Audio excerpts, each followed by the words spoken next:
This is TK Coleman, and you're listening to Small Business Edge by Ceteris. This is the podcast where we deconstruct small business entrepreneurship through conversations with franchisees, passion-based business owners, and other experts. We learn what it takes to succeed.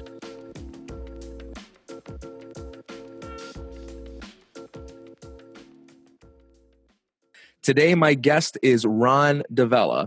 Ron DaVella was a partner for over 30 years with Deloitte, and he is now the CFO of Amazing Lash Studio franchise. I'm excited to talk with him. He has a really great story and a lot of valuable insights to share. Ron, thanks for joining me today. I'm glad to be here. Thanks, TJ.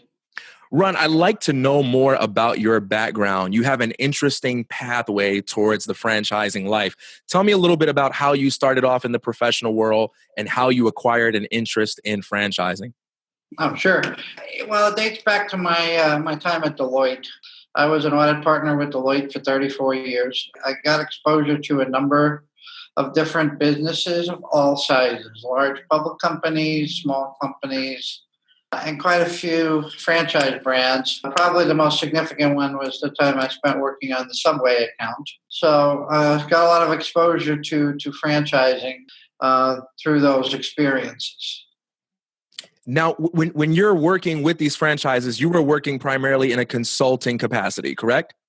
More or less. I mean, I was what they call a lead client service partner, and that person is responsible for the relationship with the client. So my job was to work with them, understand their business, and try to address any needs they may have. Primarily, my role was an audit partner, so I was into the financial statements and understanding that part of it, but would bring in the tax resources as necessary. And Deloitte has a whole consulting arm that come in and can do just about anything for a business from soup to nuts. And I was in charge of the relationship and getting to know the C-suite and learning about their business and trying to help them solve their problems. When did you make the leap? When did you decide, I want to go beyond this aspect of things and I want to jump in the franchising game myself? Well, here's what happened. It all kind of came together for me because I retired from Deloitte in June of 2014. You know, it was a great time for me. Deloitte has a nice early retirement program for partners. So I was able to get out. So my wife and I traveled quite a bit. I have an 8-year-old son. I got to spend a lot of time with him. And I always wanted to own my own business. So my wife and I over the years have been talking about opening a restaurant or getting into some kind of a business. But I was always too busy at Deloitte to really explore anything. So what happened was I was looking for some board positions. Having had all the experience I had with Deloitte, a lot of public companies require audit committee chairs. So you have to have what they call a financial expertise, and being an audit partner qualifies me for that. So I started looking around for some positions, and through a contact of mine, I got introduced to the Joint. The Joint is a chiropractic company that has about 280 franchise locations. So they were looking to go public, to change the mix of what they do, to own some of their own locations. So we went to the public markets in November of 2014. We raised about $20 million to open some of our own locations, and then we followed on a year later with about another $12 million. So working on that board, I was introduced to one of the directors, and he had told me about the Amazing Lash concept. So at that point, I was looking for some franchises to work with because franchising is, in my mind, it reduces the risk significantly, particularly when you have a brand that's well established. You have a process that works. There's a team in place to help you. I hate to use the word, it comes in a box, but it sort of does in a lot of ways. The process is there. There's checklists. There's a whole gamut of things. So we looked at a number of different types of franchises.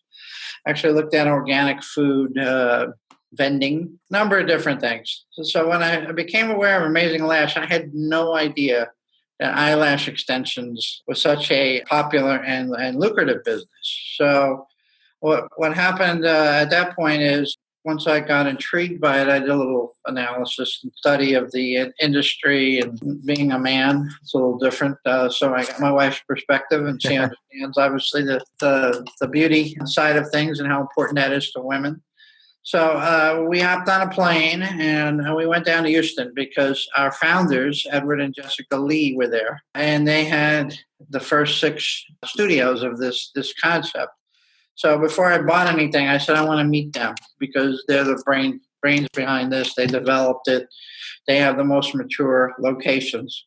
So we went down to Houston and we visited Edward's studios. We got to know him a little bit. We had a nice lunch and we really connected. And I could see how well he was doing. And of course, we went beyond that. We talked to some other franchisees in the network. My wife went to Boca Raton in Florida, visited that location. We visited another couple in Houston, and of course, the one that was open here in Arizona. So after all that, we decided to buy one. So we bought one, and we just opened in May. It's at the Chandler Mall.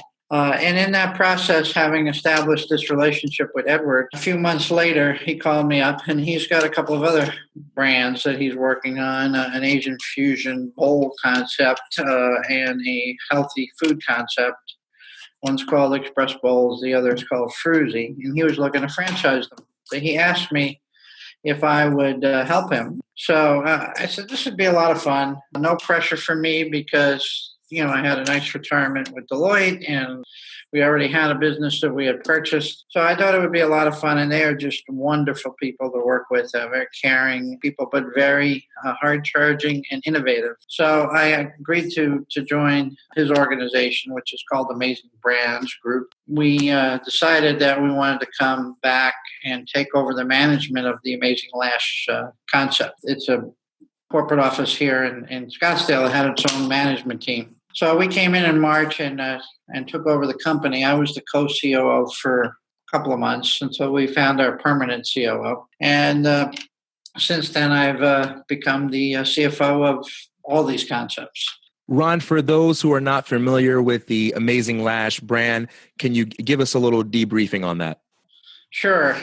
As I said, it's a beauty brand. And if you look at our mission statement, the primary focus is bringing happiness and making women feel beautiful and self-confident. That's pretty much what we sell. It's a service.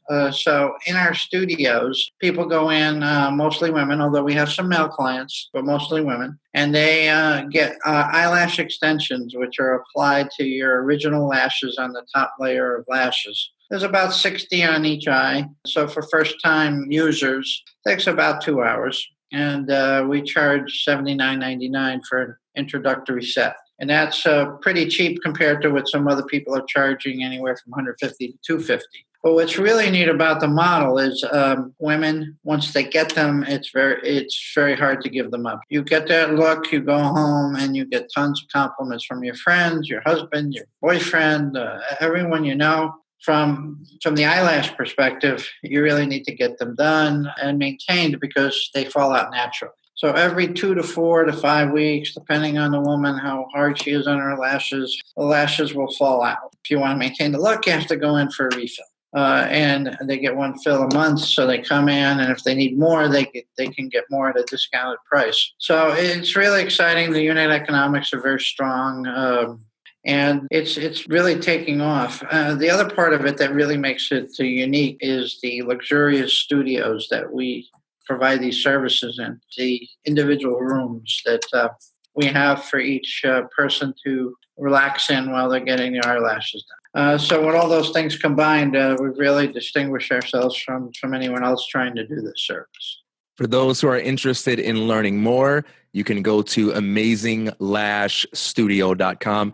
I'll make sure we include a link with the posting of this interview. You mentioned that for the most part, finance and accounting, this was your wheelhouse, but now with the work you're doing, you've taken on a lot more. You're doing a lot of IT work, a lot of management work.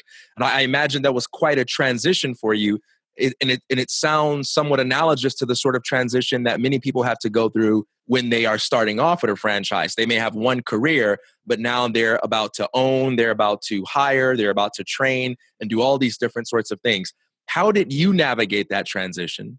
And what advice would you offer to others who are going through similar ones in their own lives? I'm probably in a unique place because as a partner at Deloitte, I was able to see a number of companies over the years in these different roles and experience, what they had experienced. But it's a challenge because you're doing things yourself for the first time, but it's fun to learn. And obviously, anything that I do in my particular studio impacts my bottom line. At the franchisor, I don't directly handle the IT, but they report to me. So I've learned a lot about systems and the difficulties of implementing change and privacy issues, a whole host of things. So you just kind of learn as you go. The most important thing is having a good team.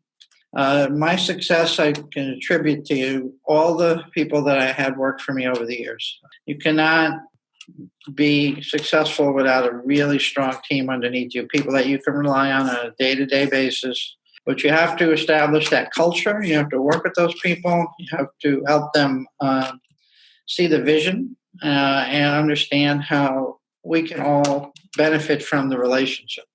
So if they all feel like we're all swimming in the same direction and we're all gonna be successful, they will do just about anything for you because they know you're there to support them and take care of them. So that's the number one lesson I would tell anyone getting into franchising is you cannot succeed unless you just you build that team, but you have to be part of it. You can't just wash your hands and say, okay, I'm done here. Here's the keys. Let me know how much money we made this month. That's an immensely valuable insight because one of the things that attracts a lot of people to franchises is that perception that I get a chance to have a business that comes packaged up for me. All I have to do is unpack the box and someone else will run it and it'll be this automated machine-like thing. And I just get my check and go home. Well, you can obviously operate that way if you want. But in my experience, when you look at the most successful franchise, are the ones that the owners are involved in the business. Not saying you have to micromanage and be there on a daily basis, but you certainly have to be there working with your team, managing the numbers, looking at the schedules, getting involved. And if you do that, you'll be a lot more successful than if you take a hands-off approach. Now, Ron, you emphasize the importance of having a good team, and there are so many different pieces of advice coming from different directions about how to build a good team. Some people say only work with people that you know and trust. Some people say don't work with your friends. Some say work with people that are a lot like you. Some say work with people that are completely different from you so they can complement you. What are some of your best practices and insights regarding building a successful team? Well, I think it really comes down to motivation, passion, and desire. You need people that can interact, particularly in a consumer-facing business. You need people that can interact with people. So when I look at someone, I always say, if I was a customer coming in and I was going to be working with this individual, how would I feel? Would I feel comfortable? To me, that's the most important thing. Whether it was at Deloitte or here in the studio or at our corporate office, because even here, almost all of us interact with our franchisees and our RDs, which are our customers. So it's really important to be able to look at someone and understand if they're going to be able to function in that way. To me, that's the most important thing when I try to hire someone. You've had over 30 years of experience consulting. I'm sure you've seen a wide range of problems and struggles that new franchise owners have. What would you say are a couple of the most commonly committed mistakes or the most commonly experienced struggles? Well, I think when they start out their business, they just don't build the right team. It all comes down to team. It's interesting. I went to a breakfast yesterday morning, a networking breakfast, and they had the sergeant who was on Black Hawk Down in Mogadishu.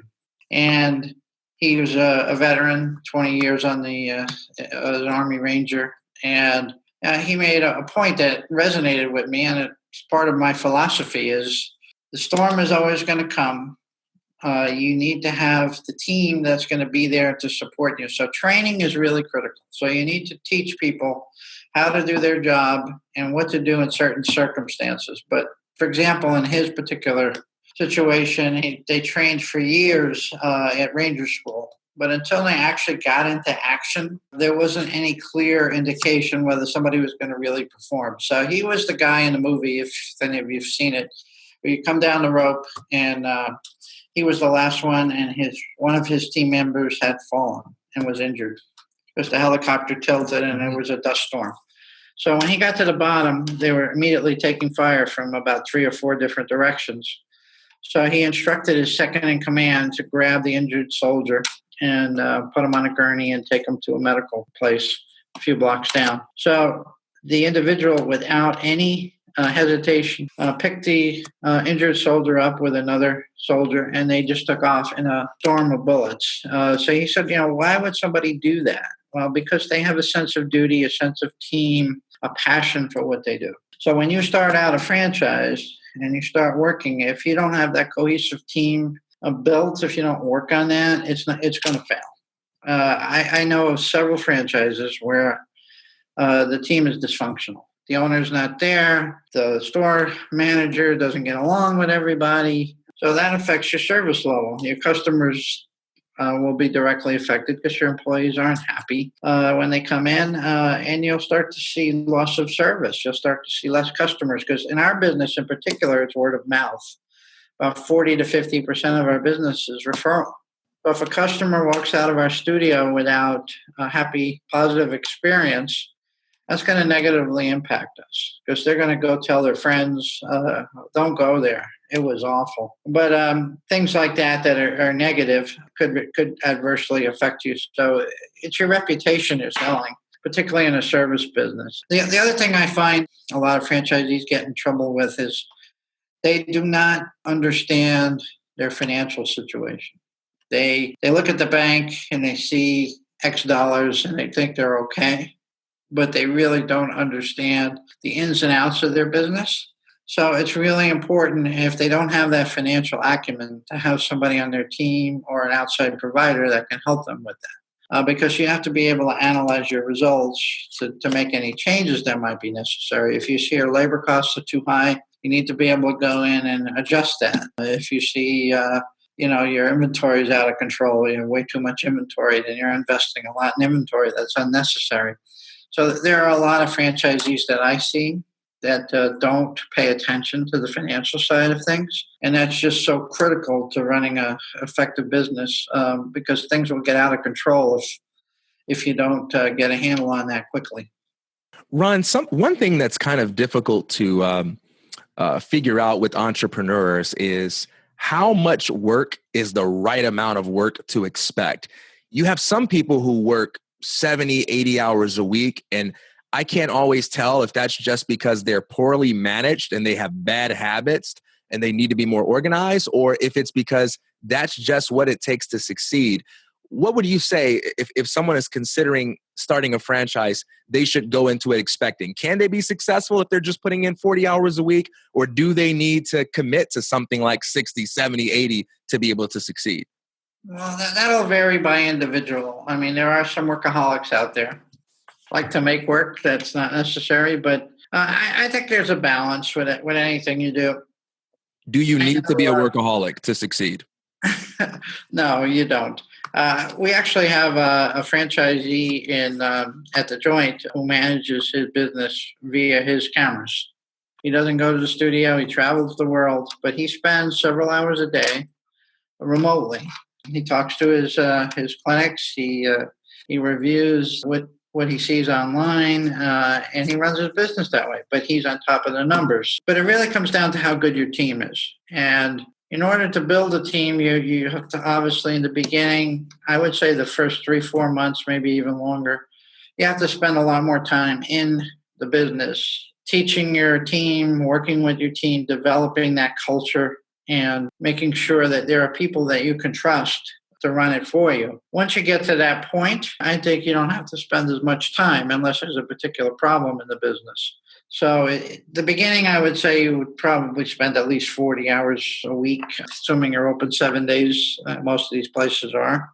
And you can put a lot more time in it if you want to save some payroll costs. So for example, you can run the studio yourself instead of having a manager. So it really depends on you. But once you invest that upfront time and you build your team, and that's going to be my number one emphasis over and over again. You need a good team. When you have your good team in place and you trust them, and when I have that at my studio now, I don't need to spend as much time there anymore because I know they're going to call me when there's an issue. I know they're not going to screw anything up for me, and they understand what the mission is and they understand what the upside is and if they're successful. So everybody's marching to the same tune.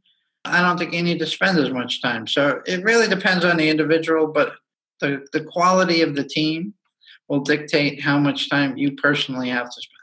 One of the words you've used a few times now when talking about the value of a team is passion. How important is it that a franchise owner be passionate about their particular service or product? So if I want to go into Amazing Lashes, do I need to be passionate about, cosmetics? Do I need to be passionate about beauty? Absolutely. I mean, you have to believe in your brand. You have to believe in what you're doing. And that passion from you will filter down through the organization. If everybody sees you're focused and you think this is great and it's going to be successful, they will follow. But if you're pessimistic about it, if you don't show enthusiasm, that will translate to them as well. And they'll just look at it as more of a job. Ron, here's my final question for you. I'm very much interested in the mental side of business. We all have challenges. We all face unpredictable obstacles and so forth. How do you deal with those things internally? Well, I am a very different type person. I handle stress and pressure much differently than most people. My wife would tell you that if the house was burning down, that I probably wouldn't get all upset about it. I realize that nothing is perfect in this world. There's going to be mistakes. You have to learn from your mistakes. In business, it's about learning from your failures and moving on. So I don't really stress very much. I love that attitude. I love it. We'd all do well to model ourselves after you in that regard. Ron, It's been an absolute pleasure conversing with you. I really appreciate you taking the time. I know I speak for the listeners when I say we learned a lot today. So thank you so much. Oh, it's been a pleasure, and thank you for having me do this. Anybody have any questions, please feel free to reach out. All right. And what's the best way to get in contact with you? Just DaVella at AmazingLashStudio.com. Thank you so much, Ron. Okay. Have a great day. You too. For added insights and a full collection of episodes from Small Business Edge, visit Ceteris.com/podcast.